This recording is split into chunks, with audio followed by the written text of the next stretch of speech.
American forces appear poised to take military action in Syria. Britain's will not be joining them. A decision taken this week not by the Prime Minister, not by the government, but by Parliament.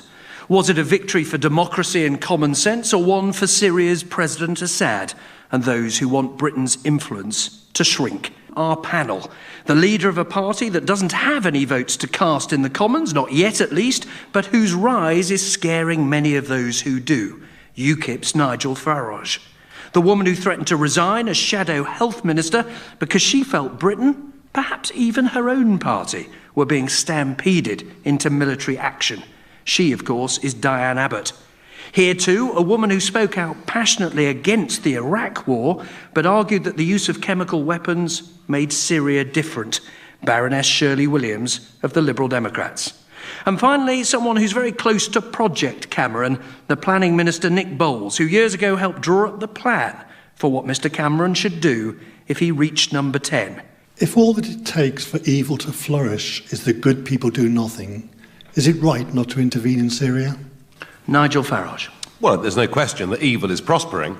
And let's not forget that the atrocities, the massacres are taking place from both sides of this dispute. This is a very vicious, nasty, bitter civil war. And actually, the opposition to Assad is very fractured, very splintered, contains elements of Al-Qaeda. So, there are no good guys and bad guys as I can see it in terms of what's going on. The question is, I suppose, would our intervention make things better?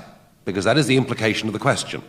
The question implies that if we get involved, we'll make it better. I absolutely fail to see how firing in 400 or perhaps 1,000 cruise missiles into a very unstable country with undoubtedly some civilian casualties by casualties, because these things always happen, I fail to see how that is going to help the suffering people of Syria, and I fear that actually it may destabilise things further. When the Americans say they want to launch this assault as a means of punishing Assad, they have no idea what the consequences of this actions may be. We may well finish up bringing down Assad, in which case then, who takes over? Whose side are we on? Do we take over running Syria? Does Al-Qaeda take over running Syria? And isn't there a danger that if it's true that Assad has used chemical weapons and has deliberately trod over a red line, if we push the bloke further, goodness knows what he will do, and we might make things very much worse, not better. And in this case, I would say, looking at the examples of Afghanistan and Iraq, in which over 500 civilians have been killed this month alone by bombs, I think the best option for now is not for us to intervene, because it'll make things worse, not better. The questioner used that familiar phrase about good people doing nothing. Is it fair to summarise your answer as saying, yes, in this case, good people have no choice but to do nothing? I think in this particular case, that is absolutely the situation. I'm afraid I have to say that my feelings last night and today were better described by Paddy Ashdown than anyone else, in which he said that he had never been more ashamed in 50 years of public life. I am deeply ashamed of what we have done today. Now, in Kosovo, in Libya, in other situations, we have used military power to protect lives, and we have succeeded in doing so without substantial cost to our own, in terms of lives of our own forces or of money. There is plenty of precedent for doing so. Are you arguing, Nick, that Afghanistan has been an unqualified success?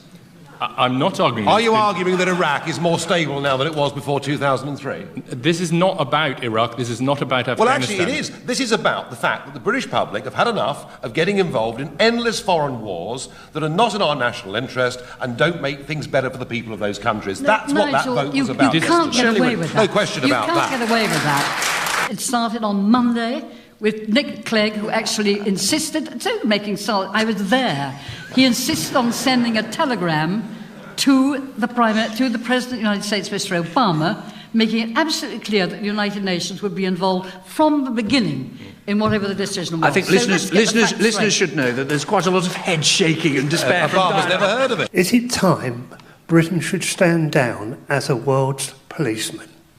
Diane Abbott. I think I think it is time we should stand down.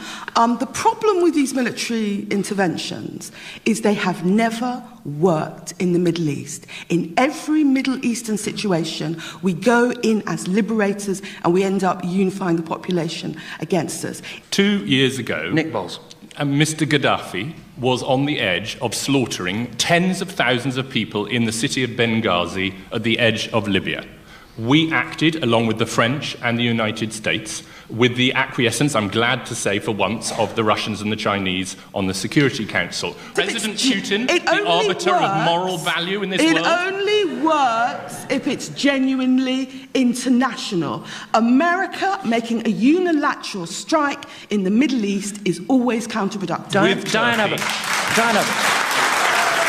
Are there not plenty of Liberal Democrats who think that Nick Clegg should have behaved just as Ed Miliband did in demanding more conditions and more Nick time? Clegg say no to bombing Syria tonight? He didn't say no to not bombing Syria. What he said, he could have stopped it. You keep saying bombing, and he could have stopped it. Syria, and nobody's about, I suspect, to bomb Syria. This is about a statement about the unacceptability of use of chemical weapons, and there are many ways in which it can be done. And where I agree with you, Di. No, it doesn't necessarily mean bombing at all. It could mean a missile on one major military building. That's the kind of thing they're talking about. You're talking as if it was going to be the Blitz or something like that. It isn't the case. It's going to be a very different response if we have it. Look, Shirley, you will remember the Gulf War and all this talk about surgical strikes and there'll be no civilian casualties. What happens is there's no such thing as a surgical strike. And also, regimes like this quite deliberately place their military installations in towns, bring people to live around their military installations. I tell you, Nick, had we bombed Syria tonight, civilians would have died. I want to get back to the question. I want to get back to the question is of it Ed time Britain should Miliband's step down as conduct a world's this week. policeman? That wasn't the question. Which is, as his brother discovered... The question was, are we the world's policeman? Is, as his brother discovered 2 years ago, this man will stoop to duplicity That's not the question, Nick, is it? and double dealing in pursuit of narrow political advantage. Let's talk about the Syrian It's true. He went to number 10 Downing Street. He was invited in. The intelligence was shared with him. Nick Bowles. He was offered an opportunity to say what motion he wanted to put in front of the House of Commons.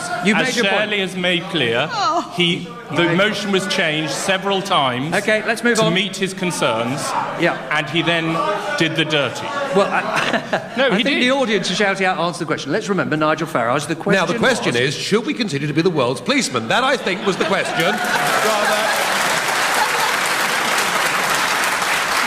Rather than pure point scoring. I think the answer is we should not go on pretending that we can be the world's policeman. Of course, the truth of it is we've done it on the coattails of the Americans. The Americans who've got virtually every single foreign policy decision since 1945 wrong. Sadly, we've joined them. Well, they have. They have.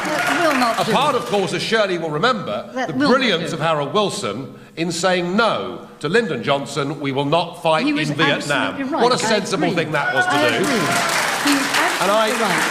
I don't want us to be the world's policeman, and I must say, I was highly amused by Paddy Ashdown's outburst this morning, where not only did he say that he was ashamed of what had happened in the House of Commons last night, he said that our standing in the world had been reduced as a result. If what Lord Ashdown means is that we will no longer go on behaving like a bully and bombing people, then I'm absolutely delighted. I do not want to become Switzerland by sea, like Nigel Farage wants us to be. I want us to lead in the world through values, through example. What you mean, rich, independent, and not kowtowing to the Americans? It sounds all right to me. There are strong views being expressed here, and I suspect people listening at home may have one or two of their own. Now David Cameron has lost parliamentary authority on such a fundamental issue as war and peace. Is it time for him to step down as Prime Minister? Nick Bowles. Well, there's no question that David Cameron is the best person to lead the Conservative Party, and you will not have seen any Conservative MP suggesting otherwise or suggesting that he should step down for this. I believe that David Cameron was brave in making his argument, in insisting on taking it to Parliament before doing anything. The royal prerogative still pertains. He could have exercised that prerogative and launched attacks with the Americans without coming to Parliament. You're an ally of David Cameron's. It clearly didn't go to plan. Reflecting on it, what did he get wrong? Did he take Well, I know it's not the a popular arguments for view in granted? this audience, and no doubt they'll shout at me again, but I have to say, I think that his main much too polite for misjudgment that. was to believe that by inviting the Leader of the Opposition in to try and agree on a motion that all three parties could be happy with, to amend that motion several times over several days, and to take Ed Miliband at his word was a mistake. But didn't which you was lose, this as the international question law. suggests, because 30 Conservative MPs refused to trust the judgment of their own leader?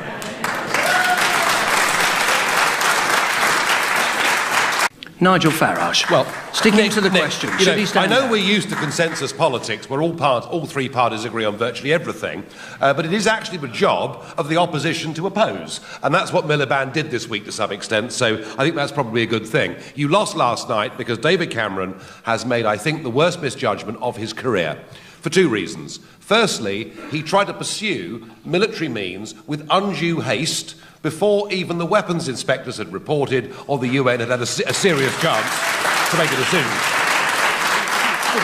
And secondly, so disconnected is this man, not just from the country, but from his own party, that he hadn't realised that the political weather in this country has changed, and we've had enough of fighting endless foreign wars. But that raises a question for you, Nigel Farage. No, let me ask you a question. question. I agree with the question in terms of the fact that the Prime Minister has lost his authority, but should he resign? No. The person that should resign is the Foreign Secretary, William Hague, who may be a brilliant man, but he's the guy that has led the international community over the course of the last few months, not just in calling for military action in Syria, but calling for us to arm the rebels. And the Foreign Secretary has lost the argument in Parliament, he's lost much of his own party, he's lost most of the country, he is no longer credible to speak for this country internationally, and he should resign. I wanted to ask you a question about UKIP's position. Yeah. Because you have said again and again you want no more foreign wars. Yeah. Isn't it misleading then to say you should have waited for the weapons inspectors? Presumably whatever the weapons... let me finish the thought. Whatever the weapons inspectors found, whether they found Assad was responsible or not, whether it's chemical weapons or not, how many hundreds or thousands died, it is your view to the British public, isn't it, that we should not fight those wars? You know, absolutely my view, but I was answering a question... So it's nothing to do with whether but I we was should have answering waited. a question about David Cameron's authority. Yeah. And the point I was making was he made two mistakes. But just so we know about you, would you ever be in favour, whatever the circumstances, of taking military action in Syria? I cannot see any circumstances in that complex civil war in Syria where us firing in cruise missiles or bombing them would make anything better. OK. This week you produced a poster ban, UKIP, that said you wanted not to go to war, but to stop defence cuts. Some people said, well, what's the point of spending more and more? £17 billion. £17 billion your party's committed to spending on defence. How extraordinary, isn't it? That we get our soldiers coming back from Afghanistan after 2 or 3 tours and being made redundant, sometimes online. We're slashing our defences. The point about defence isn't that you need to have it for offensive means. The point about defence is it's rather like paying the fire insurance on your house. It makes sense to do it because you never know what could happen in the future. Diane Abbott. Jamie Oliver was in the news this week praising the average migrant's work ethic versus that of young British workers.